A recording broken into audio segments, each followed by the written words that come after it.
കാളിദാസൻ ആദ്യം ചില കാവ്യങ്ങളൊക്കെ എഴുതി, പിന്നെ ചില നാടകങ്ങൾ ഒന്ന് രണ്ടെണ്ണം എഴുതി, അങ്ങനെ കഴിഞ്ഞ് അവസാനമാണ് അദ്ദേഹം ശാകുന്തളം എഴുതി. ശാകുന്തളം എഴുതി കഴിഞ്ഞപ്പോൾ ഭൂമിയിലൊരു സ്വർഗമുണ്ടെങ്കിൽ അത് ശാകുന്തളമാണ് എന്ന് പറയുന്ന രീതിയിൽ, അത് നമ്മൾ പറഞ്ഞതല്ല, ഇന്ത്യക്കാരും പറഞ്ഞതല്ല, ഒരു ജർമ്മൻ സാഹിബായിരിക്കുന്ന സാഹിത്യ നിരൂപകനായിരിക്കുന്ന പ്രസിദ്ധ കവിയായിരിക്കുന്ന ഗെയ്ഥെ മഹാകവി, ജർമ്മൻ കവി, അദ്ദേഹം പറഞ്ഞത് ഭൂമിയിലൊരു സ്വർഗമുണ്ടെങ്കിൽ അത് ഷേക്സ്പിയറിന്റെ നാടകമൊന്നുമല്ല, കാളിദാസന്റെ ശാകുന്തളമാണ്. അത് പ്രതിഭാവിശേഷത്തിനുണ്ടായിരുന്നു. പ്രതിഭ ഇതിലധികം പരിപക്വമാകാൻ പറ്റില്ല, അത്ര പരിണതപ്രജ്ഞനായി മാറിയ കാളിദാസന്റെ കൃതിയിൽ നിന്നാണ്. ഇതെന്താണെന്ന് പറയാൻ കാരണം വെച്ചാൽ നാട്യത്തിന്റെ പ്രാധാന്യമില്ല. നാടകങ്ങളിലാണ് കവി പ്രതിഭ അതിന്റെ എല്ലാ പൂർണ്ണതയിലും എത്തുന്നത്. നാടകാന്തം കവിട്ടുന്നത് പ്രയോഗത്തിന് അർത്ഥമാണ്. അപ്പൊ അങ്ങനെ വരുമ്പോ നാട്യത്തിന് വലിയ പ്രാധാന്യം. ഈ പ്രാധാന്യം നാട്യത്തിലെ രസവുമായി ബന്ധപ്പെട്ടാണ് നിൽക്കുന്നത്. എന്നാൽ അനാദികാലം മുതൽ രസത്തിന്റെ ചർച്ച നമ്മൾ കേട്ടിട്ടുണ്ടാവും. വേദങ്ങളിലൊക്കെ രസോപൈസഹ, രസോഹ്യേവായം ആനന്ദി ഭവതി ഇതായിട്ടുള്ള ശ്രുതിവാക്യങ്ങൾ, വേദവാക്യങ്ങൾ തന്നെ രസത്തിന്റെ പ്രാധാന്യത്തെ കുറിച്ച് പറഞ്ഞു. രസോവൈസഹ, അതാണ് രസം, ആ പരമമായ ചൈതന്യമാണ്. രസം ലഭിച്ചാൽ അയാൾ അങ്ങേയറ്റത്തെ ആനന്ദത്തെ അനുഭവിക്കുന്നു. വേദത്തിലെ പരാമർശങ്ങൾ. അതിനുശേഷം ഒരു ഭരതന്റെ കാലമായപ്പോഴേക്കും രസത്തിന് കൃത്യമായൊരു സാങ്കേതിക സ്വഭാവം വന്നത്. നിങ്ങൾക്കറിയാം, രസം എന്ന പദം സാഹിത്യം, കല ഇതൊക്കെ ആസ്വദിക്കുമ്പോൾ നമ്മൾ രസമാണ് ആസ്വദിക്കുന്നത്. കലകളും അങ്ങനെ തന്നെയാണ്, രസമാണ് ആസ്വദിക്കുന്നത്. ഈ രസം ആസ്വദിക്കുമ്പോൾ കാവ്യത്തിലും നാടകത്തിലും രസം അനുഭവിക്കുന്നതിന്റെ വ്യത്യാസം എന്ത് എന്നുള്ളത് വളരെ വലിയൊരു ചർച്ചാ വിഷയമാണ്. നമ്മുടെ സംസ്കൃത സാഹിത്യ നിരൂപണത്തിൽ അപൂർവമെങ്കിലും വഴിപിഴച്ച ചില സംഭവങ്ങൾ ഉണ്ടായതിന്റെ സൂചനകൾ നൽകാനാണ് ഗവേഷണ വിദ്യാർത്ഥികൾ കൂടിയായ നിങ്ങൾ, കാരണം മാനസിക്കോളജിക്കൽ നിങ്ങൾ പഠിക്കുന്നു, ഗവേഷണത്തിന്റെ മണ്ഡലത്തില. ഗവേഷണമാകുമ്പോൾ നമ്മൾ പലതും അതിന്റെ യഥാർത്ഥ സ്വരൂപത്തിൽ അതിനെ അനലൈസ് ചെയ്യുന്നു. അന്ധമായ വിശ്വാസമോ അന്ധമായ അതിനെ അഡ്വക്കേറ്റ് ചെയ്തൊന്നുമില്ല. മുമ്പിൽ വരുന്ന ഫാക്ട്സ് കൃത്യമായി അനലൈസ് ചെയ്തുകൊണ്ട് ഒരു ജഡ്ജിയെ പോലെ ആയിരിക്കണം ഒരു റിസർച്ചർ, ഒരു അഡ്വക്കേറ്റിനെ പോലെ ആകും.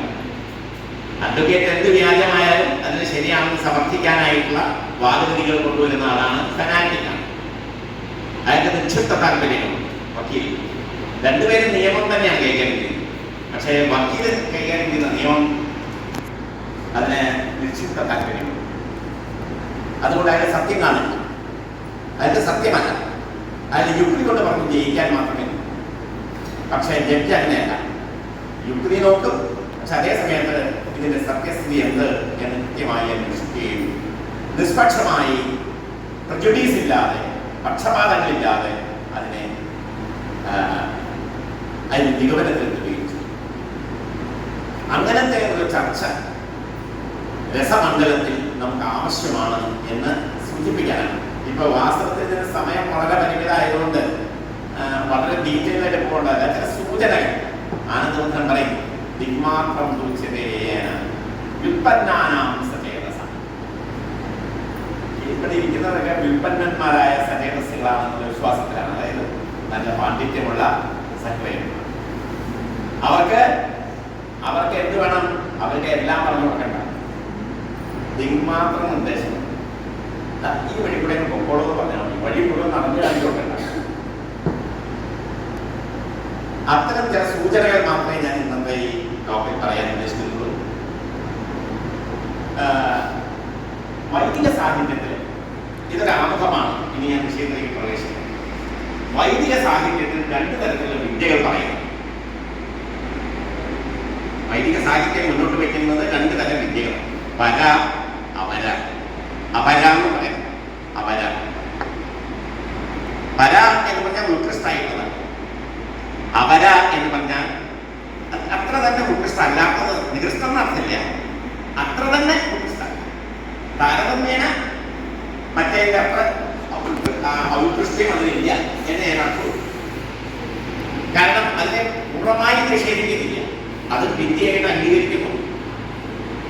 പക്ഷേ അത് കേവലം ഒരു ഉപായമാണ്, ഉപേയമല്ല, ലക്ഷ്യമല്ല.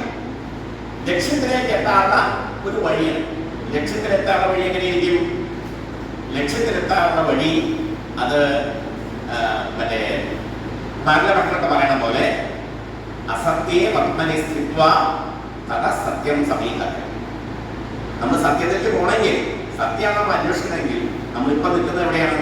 അസത്യത്തിലാണ്. സത്യത്തിലാണ് നിൽക്കുന്നത്, അന്വേഷിക്കുന്നത്. അപ്പൊ സത്യമാണ് നമ്മൾ അന്വേഷിക്കുന്നതെങ്കിൽ, ഒരു ഗവേഷണ വിദ്യാർത്ഥി എപ്പോഴും സത്യമാണ് അന്വേഷിക്കുന്നത്. ആ സത്യം അന്വേഷിക്കുമ്പോൾ അയാൾ ഇപ്പൊ നിൽക്കുന്നത് എവിടെയാണ്? അസത്യത്തിലാണ്. അസത്യെ വർമ്മനി സ്ഥിത്വ, അസത്യമായ വർമാവിൽ വഴിയിൽ നിന്നുകൊണ്ടാണ് സത്യത്തെ നമ്മൾ അന്വേഷിക്കുന്നത്, പ്രാപിക്കുന്നത്. അങ്ങനെ ഈ പര അപര എന്ന രണ്ട് വിദ്യകളിൽ അപര എന്ന് പറയുന്ന താരതമ്യേന ഔത്കൃഷ്ടത കുറഞ്ഞ വിദ്യ, അത് ഈ പ്രപഞ്ചത്തെ കുറിച്ചുള്ള വിദ്യ. ഈ കാണുന്ന ഈ പ്രപഞ്ചമുണ്ട്, പൃഥ്വി, അപ്പ, തേജസ്, വായു, ആകാശം എന്ന് പറയുന്ന പഞ്ചഭൂത നിർമ്മിതമായ ഈ പ്രപഞ്ചത്തെയാണ് നാം ഈ പരാവിദ്യ കൊണ്ട് അപരാവിദ്യ കൊണ്ട് ഉദ്ദേശിക്കും. പര എന്ന് പറയുന്നത് ഇതല്ലാത്തത് ഏതാണ്? ഈ കാണുന്ന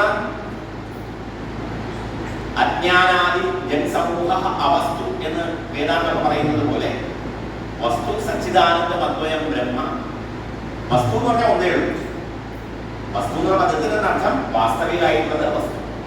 വാസ്തവികം എന്താ? ശരിയായിട്ടുള്ളത്, നിത്യമായിട്ടുള്ളത്, എന്നും നശിക്കാത്ത അതൊന്നേ ഉള്ളൂ. അത് ബ്രഹ്മതത്വമാണ്, ആത്മതത്വം. അതല്ലാത്തതെല്ലാം എന്താണ്? അജ്ഞാനാദി സകല ജൻസമൂഹ അവസ്തു.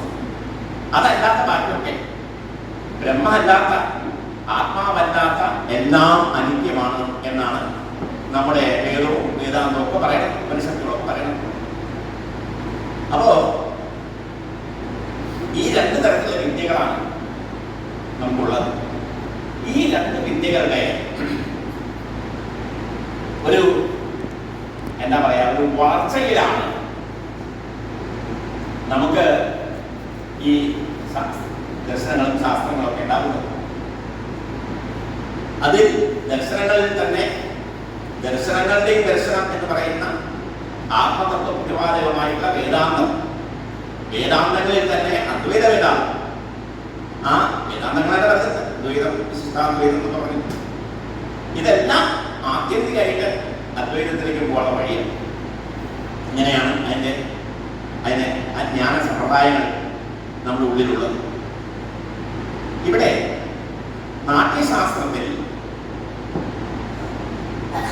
രസത്തെ കുറിച്ച് ആദ്യമായി കൃത്യമായ ചിട്ടയോട് കൂടിയ ശാസ്ത്രീയമായ രസത്തെക്കുറിച്ചുള്ള സമീപനം നാം കാണുന്നത് നാട്യശാസ്ത്രത്തിലാണ്. നാട്യശാസ്ത്രത്തിന് മുമ്പ് വൈദിക സാഹിത്യത്തിൽ ഞാൻ പറഞ്ഞു പല വേദമന്ത്രങ്ങളുണ്ട്. സാഹിത്യ നിർമ്മാണം, സാഹിത്യ ആസ്വാദനം. സാഹിത്യം എന്ന് പറഞ്ഞാൽ കവിതയല്ല ഉദ്ദേശിക്കുന്നത്, നാടകങ്ങളെയാണ് ഉദ്ദേശിക്കുന്നത്. പക്ഷെ നാടകങ്ങളാണെന്ന് ഉരുത്തിരിഞ്ഞത് ഭരതന്റെ കാലത്താണ്. അതുവരെയൊക്കെ സാഹിത്യം എന്ന് പറഞ്ഞാൽ എല്ലാം ആയിരുന്നു. ശ്രവ്യവും ദൃശ്യവും ഒക്കെയുള്ള കവിതകളും നാടകങ്ങളും എല്ലാം വരുന്ന ഒരു സമൂഹമാണ്. ഐതരേയ മഹീദാസൻ എന്ന് പറയുന്ന, നിങ്ങൾ പലരും കേട്ടിട്ടുണ്ടാവില്ല, അടുത്ത കാലത്ത് അത് അദ്ദേഹത്തെ കുറിച്ച് പല ഗവേഷണങ്ങളും നടത്തുന്നു.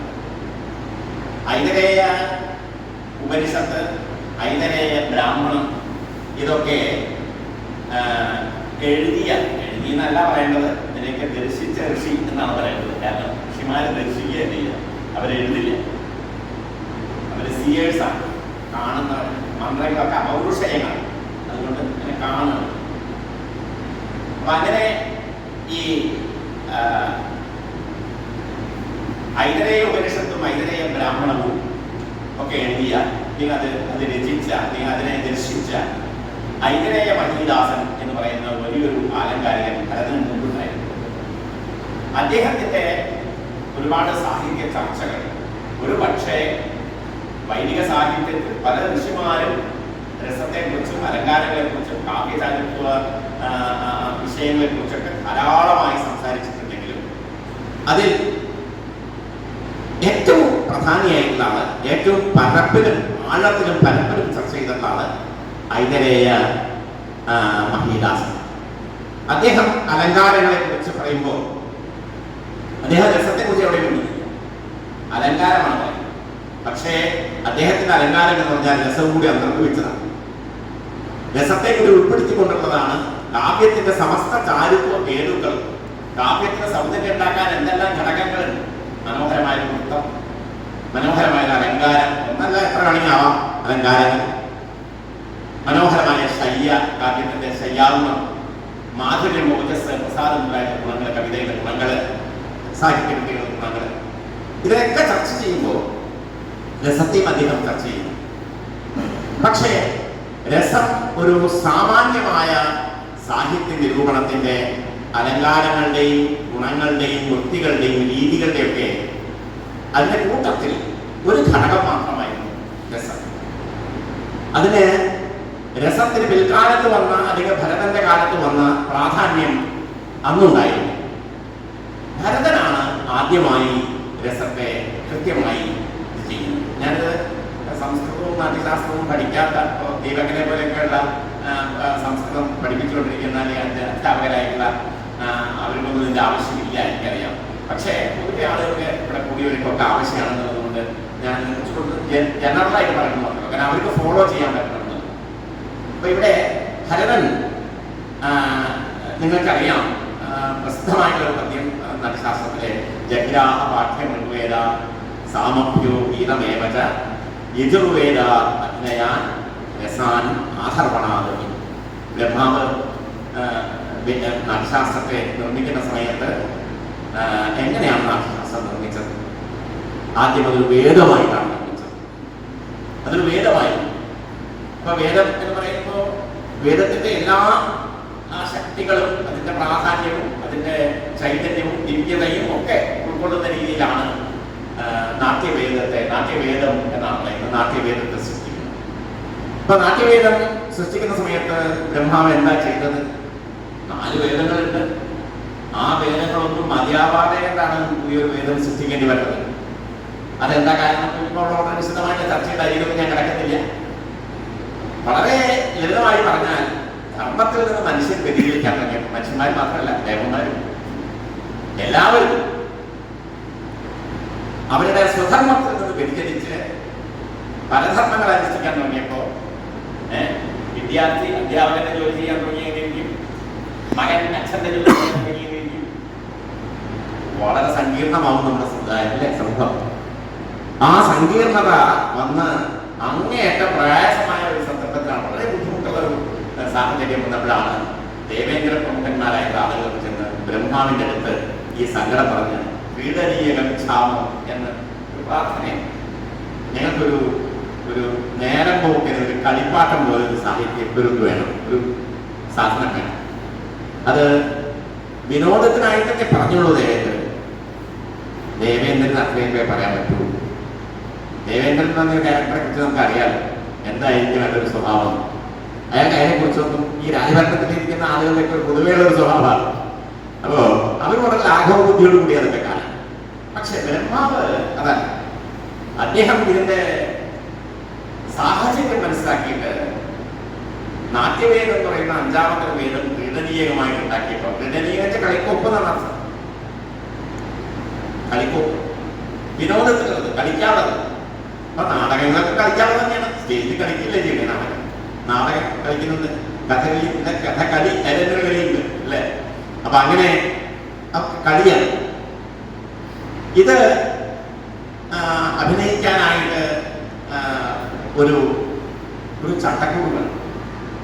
ആ ചട്ടക്കൂട് എങ്ങനെ എന്ന് അന്വേഷിച്ചപ്പോഴാണ് അത് കേവലം ഒരു കളിയായ പോലെ അത് വേദത്തിന്റെ സാരം തന്നെ ഗ്രഹിച്ചുകൊണ്ട് പാഠ്യമായാലും ഗേയമായാലും അഭിനയമായാലും രസമായാലും ഇതെല്ലാം നാടകത്തിന്റെ ചേരുവകളാണ്. നാട്യസംഗ്രഹം എന്ന് നടൻ പറയുന്നിടത്ത് ആദ്യം പറഞ്ഞ പേര് രസം അല്ലേ? രസം ഭാവം അങ്ങനെ തുടങ്ങിയിട്ട് രസോ ഭാവോ അഭിനയ ധർമ്മി വൃത്തി പ്രവൃത്തയ അങ്ങനെ ഉണ്ട് 11 നാട്യസംഗ്രഹങ്ങളെ കുറിച്ച് പറയുന്നത്. അതിൽ ആദ്യത്തെ പറയുന്നത് രസമാണ്. രസമില്ലെങ്കിൽ എന്താണ് നഖസ്ഥ പ്രവർത്തനം. രസമില്ലെങ്കിൽ ഒരു കാര്യവും നടക്കില്ല. രസം ഉണ്ടെങ്കിൽ ഏത് കാര്യവും നടക്കും. അത് തിയേറ്ററിന്റെ കാര്യം മാത്രമല്ല കേട്ടോ, പ്രപഞ്ച ജീവിതത്തിന്റെ മുഴുവൻ കാര്യവും ഈ രസം ഉണ്ടെങ്കിലേ നടക്കും. ചിത്തവൃത്തികളാണല്ലോ രസമായിട്ട് മാറുന്നത്. ചിത്തവൃത്തികളാണ് നമ്മുടെ ഏത് പ്രവൃത്തിയെ നിയന്ത്രിക്കുന്നത്. ഇത് ചെയ്യണമോ അത് ചെയ്യേണ്ടതോ എല്ലാം. പ്രപഞ്ചത്തിലെ ഏത് കാര്യവും നടക്കണമെങ്കിൽ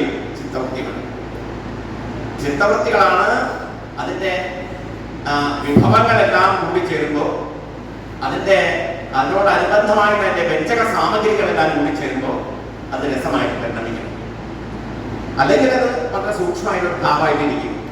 അത് സന്ദർഭത്തിനനുസരിച്ച് അത് വളരെ വികസിക്കുകയും നമ്മൾ നാടകം കാണുന്നവരെ, നമ്മൾ സിനിമ തിയേറ്ററിൽ കയറുന്നവരെ നമുക്ക് ഒരു രസവും ഇല്ല, ശൃംഗാരാദി രസങ്ങളൊന്നും നമുക്കില്ല. പക്ഷെ നമ്മൾ ടിക്കറ്റ് എടുത്തു, തിയേറ്ററിൽ കയറി, മുമ്പിൽ തന്നെ വന്നിരുന്നു, സ്ക്രീനിൽ കഥാപാത്രങ്ങൾ മാറി മാറി ഓരോരുത്തർ വരാൻ തുടങ്ങി. ആദ്യത് മോഹൻലാലാണ്, മമ്മൂട്ടിയാണെന്നൊക്കെ പറയും. കുറെ കഴിഞ്ഞാൽ ഇവരൊക്കെ പോകും. മോഹൻലാലും മമ്മൂട്ടിയൊക്കെ പോകും. പിന്നെ ആ കഥാപാത്രമാവും. കഥാപാത്രമായതിനു ശേഷം 3ാമത് സ്റ്റേജ് ഉണ്ട്. ആ കഥാപാത്രം നമ്മളാവും. അങ്ങനെ ആ കഥാപാത്രം നമ്മളാവുന്നത് കൂടിയാണ് ഈ കഥാപാത്രം അനുഭവിക്കുന്ന രസം എന്ന് നമ്മൾ വിചാരിക്കുന്നത്. നമ്മൾ രസിക്കുന്നതാണെന്ന് മനസ്സിലാക്കി നമ്മളെന്നെ രസിക്കുകയാണ് ചെയ്യുന്നത്. അല്ലാതെ എങ്ങനെ നമുക്ക് രസം ഉണ്ടാക്കുക? ലോകത്തിൽ രസങ്ങള് രാമൻ നായർ മരിച്ചു, കൃഷ്ണൻ നായർ മരിച്ചു, കറുണ്ടേമ്മ മരിച്ചു, ദിവസം പത്രത്തിൽ നമ്മൾ കാണുന്നുണ്ടല്ലേ? ആരെങ്കിലും നമ്മൾ സങ്കടപ്പെടാറുണ്ട്?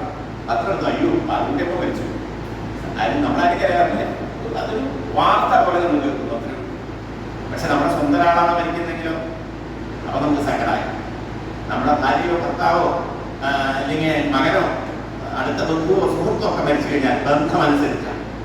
അപ്പൊ ബന്ധം വരുമ്പോ നിങ്ങളുമായിട്ടൊരു ബന്ധം ഉണ്ടാവും. ആ ബന്ധം വരുന്നതോടുകൂടി അപ്പൊ ബന്ധം ഉണ്ടാവാൻ വേണം നിങ്ങൾ ആ കഥാപാത്രമായിട്ട് മാറണം.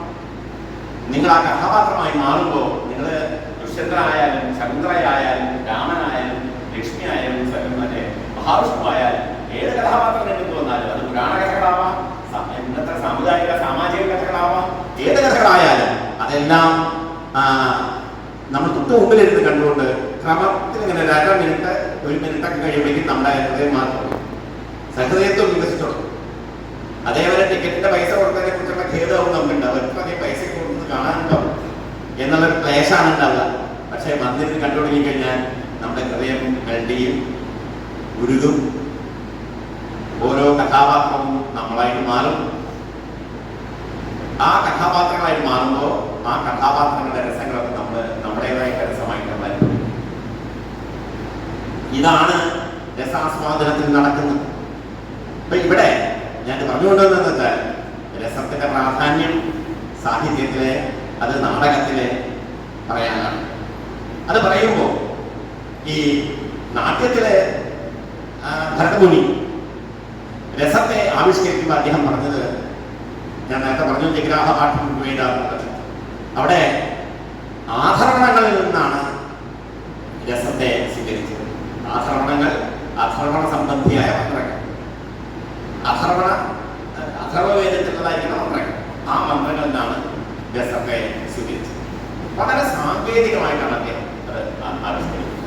മാത്രവുമല്ല, ഞാൻ വളരെ ഡീറ്റെയിലായിട്ട് പോകുന്നില്ല, നാട്യശാസ്ത്രത്തിലെ 6-7 അധ്യായങ്ങൾ പൂർണ്ണമായും രസഭാവങ്ങളെ കുറിച്ചുള്ള ചർച്ചയാണ്. 7 രസത്തിന്റെ ചർച്ച തന്നെയാണ്. കാരണം ഭാവങ്ങളെ കുറിച്ചാണ് പറയുന്നതെങ്കിലും ഭാവങ്ങൾ എങ്ങനെ രസത്തിന്റെ വ്യഞ്ജകങ്ങളായി മാറുന്നു എന്ന് നേരത്തെ നാം സൂചിപ്പിച്ച പോലെ രസത്തിന്റെ വ്യഞ്ജകങ്ങളായിട്ട് എങ്ങനെ ഭാവങ്ങൾ നിലനിൽക്കുന്നു എന്നുള്ള ചർച്ച 7ാമത്തെ അധ്യായത്തിലുള്ളതുകൊണ്ട് അതും പ്രസക്ത വിഷയമായി രസവിഷയമായി തന്നെ മാറുന്നു. അങ്ങനെ 6-7 അധ്യായങ്ങൾ മുഴുവൻ രസചർച്ചയിലാണ് കരുതാൻ ആവശ്യം. പക്ഷേ രസം എന്ന് പറയുന്ന വൈദിക സാഹിത്യത്തിലെയോ അതിൽ തന്നെ ഞാൻ പ്രധാനമായി സൂചിപ്പിച്ച ഐന്ദ്രേയ മഹീദാസനെ പോലെയുള്ളതായിരിക്കുന്ന ഋഷിമാരെ സാഹിത്യ നിരൂപണത്തിൽ സാഹിത്യ ആസ്വാദനത്തിന്റെ വിഷയങ്ങളിൽ പറഞ്ഞു കാണുന്ന രസത്തെ കുറിച്ചുള്ളതായിരിക്കുന്ന വളരെ പ്രാധാന്യമില്ലാത്ത ഒരു തരത്തിൽ പറഞ്ഞാൽ ഇൻസിഗ്നിഫിക്കൻ്റ് ആയ ചർച്ചകൾ, ആ ചർച്ചകളിൽ നിന്ന് രസം ഒരു മൈറ്റി ഫോഴ്സ് ആയിട്ട് ഒരു ശക്തമായ ഒരു ആസ്വാദന കേന്ദ്ര